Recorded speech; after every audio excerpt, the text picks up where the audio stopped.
구속 기간을 나눠서 쓴 문제, 신병 인치 문제 등 수사 절차의 적법성 문제로 구속이 취소되면서 윤 대통령 측에선 앞으로 있을 형사재판에서 이를 적극 활용할 것으로 보입니다. 일각에선 재판부가 수사 절차에 문제가 있다는 이유로 공소를 기각할 수도 있다는 관측까지 나오고 있는데요. 실제로 가능한 이야기인지, 가능하다면 그 가능성은 얼마나 되는지 이혁재 기자가 알아봤습니다. 윤석열 대통령 측은 구속 취소 사유로 고위공직자 범죄수사처의 수사권을 문제 삼았습니다. 공수처가 수사권이 있는 직권남용 혐의로 수사하다가 내란죄를 인지했다고 볼 증거가 없다는 입장입니다. 법원은 윤 대통령의 구속 취소를 결정하면서 공수처의 수사권 등에 대한 판단을 대법원에 미루면서도 공수처법에 관련 규정이 명확하지 않다는 점을 짚었습니다. 이런 점 때문에 윤 대통령 측이 재판을 종결시키는 공소기각을 법원에 요청할 것이란 관측이 나옵니다.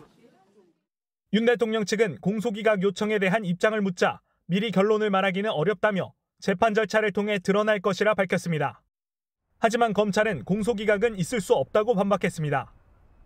본안에서 적극적으로 다투도록 지휘하였고 공소 유지에 철저히 기하도록 하겠습니다. 윤 대통령 기소를 공수처가 아닌 검찰이 담당했고 경찰로부터 넘겨받은 내란 사건 6건을 병합해 기소했기 때문에 공소 제기 과정에 전혀 문제가 없다는 입장입니다.